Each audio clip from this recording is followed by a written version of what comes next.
Chris Watts on the 1-year anniversary. This could have saved their lives. Hello and welcome to True Crime Rocket Science, the most authentic voice in true crime. Forget for a moment everything you know about the Watts case. Forget about what happens over the final weekend of August 11 and 12. And forget about Nutgate and Shanann's 5 weeks in North Carolina. What I want you to compartmentalize and analyze is just the 3 days. Just the 3 days the whole family are together in Colorado. Their final 3 days at home as an intact family. On the night of August 7th, Watts either sleeps on the couch or in the basement. But we know for sure on the night of August 8th and August 9th, Watts definitely sleeps in the basement.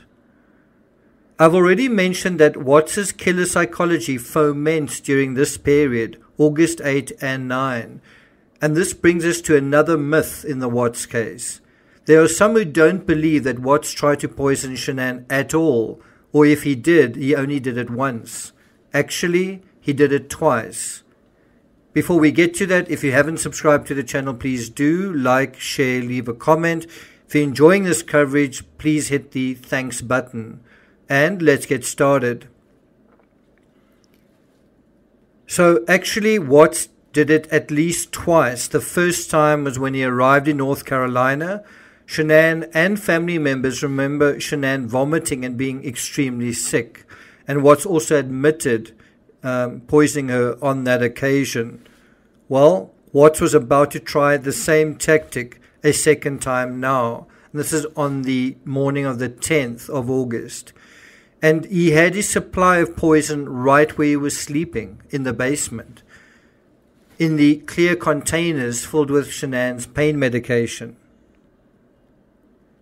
Watts got up early and helped Shanann get ready for her flight, as well as take care of the girls. It was during this process that Watts likely loaded her daily shake with a megadose of oxy. He could also have put some of that powder inside one of the vials if she was using something that had powder in it. So that's another way you could have gotten it into her system. And by the way, that's the other myth. Watts dosed her shake with what he found in the basement, nobody else. It was his idea, and it was his idea to both get rid of Nico and thus prevent the gender reveal. Now, I think the reason why he admits to the first poisoning and not the second is in the first he's in North Carolina and the only person who could have done it is him.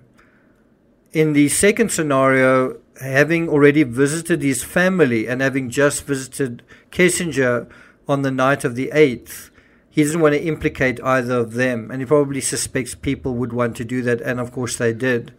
Now, I fully believe it was his idea, and it was his idea to both get rid of Nico and thus prevent the gender reveal. Remember, he'd already deleted his Facebook, but he still saw Nico as a very real threat to the news getting out that A, Shanann was pregnant, B, that they were still very much married, and C, a gender reveal would make it abundantly clear to anyone watching that Watts and Shanann weren't getting divorced anytime soon. Now, since the divorce process had been scrapped, Watts's priority, and remember it was scrapped basically on the 9th when he did that U-turn. So with the divorce process being scrapped, Watts's new priority was making sure he fixed the situation with Nico. And because Watts was thriving, always using patches and powders, and because he worked in the petrochemical industry, it seemed only natural to use chemicals as a way to dissolve away his problems. And that brings us to the third myth. Although MLM is a very big part of the Watts narrative, some people think it's a lot bigger than it really is. The financial aspect, the impact on that was serious and significant. In a way, I think many underestimate. But I wouldn't go so far to say, as the Lifetime movie suggested, that Thrive was turning the once pudgy Watts into a raging Hulk monster. His sleeping patterns were erratic and his thought process all jazzed up, definitely. But I think Kessinger was a far more potent chemical cocktail, addling Watts's mind than anything else. Does that make sense? Coming back to August 10, a Friday, as early as 6:43 that morning, 6:43 a.m., which is to say within minutes, perhaps no more than an hour of taking in the oxy, Shanann communicated to Watts that she felt, quote, really weak standing. And so let's go to the phone data review for August 10. It starts off saying, Watts took the day off from work and Shanann left for Arizona. At 20 minutes past 6, missing from Watts' phone but found in Shanann's, she told Watts, good morning, honey. Sorry to make you wake up early twice today. So there's already confirmation that he had been up when Shanann left. She also said to him, I didn't want alarm going off.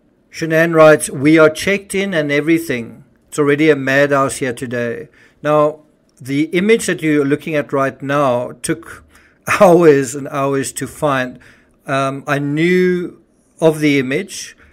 I was trying to find it. I went onto Shanann's social media. It's not there. Went onto Nicole Atkins' social media. Couldn't find it. It may be there, but I certainly couldn't find it. I went into Google Images. Couldn't find it there either. In the end, I did locate it in my own archives. But this is a very important image. It's the image of Shanann at the airport. She's got a shake in her hand. She's got her phone in her hand. And it's possibly around about this time that she is communicating exactly these messages. Does she look sick? Now, that's the strange thing with Shanann is in her photos, other than about one photo, which she sent privately, she always looks happy and smiling and healthy for that matter. But in reality, looks can be deceiving. And we see that in the very next line where she says at 6:43, I don't know why I feel really weak standing. She goes on to say, I'm drinking a Gatorade and a biscuit, getting ready to take off. And then the phone data review says, Watts speculated that her weakness was from a lack of sleep. Now, if you think about it, the reason Watts poisons Shanann just as she's leaving town is that it gives him plausible deniability. How could he be a suspect if he was nowhere near Shanann? She was at the airport or in the air or in Arizona. Watts used precisely the same sly reasoning to conjure an alibi for Monday morning, August 13th. How could I have something to do with Shanann vanishing? I wasn't even home. I was at work. Interestingly, Watts actually speculates in these text messages that Shanann's weakness was from lack of sleep. Do you think it was? If Shanann was secretly dosed on Friday, August 10th, could the symptoms have persisted for the rest of the weekend?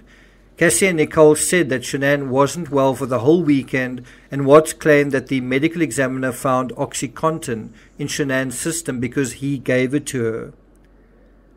Watts has admitted to poisoning Shanann when he arrived in North Carolina, but never admitted to doing so a second time. But he did. Notice how Watts admits in his letter that it would be easier to be with Nikki if Shanann wasn't pregnant, not if she was dead. So I do think that if Watts had succeeded in bringing about a miscarriage, he wouldn't have persisted in annihilating his family. The miscarriage would have permanently cancelled the gender reveal, and Watts could then have taken his time to some extent, sorting out the affair while juggling the unravelling of his marriage. But when his second attempt also failed, Watts panicked and decided the only way to kill Nika was by killing Shanann. And if Shanann needed to die, then he might as well get rid of the girls at the same time too. Ghastly, isn't it? This is clearly the reasoning of a simpleton and an introvert, not a psychopath and a narcissist. People think Watts killed Shanann and the kids because of what he wanted, but that's only half of the story. The other half is that he did it because he thought that's what Kissinger wanted. Not his family killed, but not in the way, because she didn't want to always be second in his life. My sense is he did what he did more to satisfy his stupid perception of what he thought Kissinger wanted now that she'd given him a key, than because it was what he wanted. And that's not narcissism, covert or otherwise. That's an introvert with very little experience with the opposite sex, who has gotten in over his head in an affair, just as Shanann got in over her head with MLM and in debt. Now, if you disagree with me and you say either that Watts didn't use the oxy or that he wasn't trying to bring about a miscarriage, let me ask you this question. If Watts meant to kill Shanann all along, then why would he need to kill Nico first? Why kill Nico and then kill Shanann? It doesn't make sense. I also want to refer to Discovery page 1769, which shows that Watts made a search for 80 milligrams oxycodone and then deleted that search. So that is part of the evidence. We know for a fact that he was thinking about it. He also later admitted to it. Again, if Chris Watts managed, if he had succeeded, if he did kill Nico, I think he would have stopped there. Since he couldn't, he felt he had to kill Shanann. Tragic and terrible as his reasoning was, the kids were simply a byproduct of his lazy but expanding criminal psychology. Does that make sense? I believe the motive crystallized on August 9th, the Thursday, when Watts' behavior suddenly makes a U-turn. But although the thought was there, he resisted it going into the weekend. Probably his date with Kessinger when she spoke about him moving out and finding an apartment the following week, when he started doing the computations, how much things were going to cost, along with his failure to take care of Nico, as well as the opportune availability of Survey 319. I think all of that got him to toy with the idea until finally he took it on. He clothed himself in the cloak of criminality because for him there was no other option left, and by Monday he was out of time. Does that make sense? So I'm not going to take it further than that, and I'm also not going to be doing any kind of analysis or deep dive really of the 11th and 12th, or even for that matter the 13th.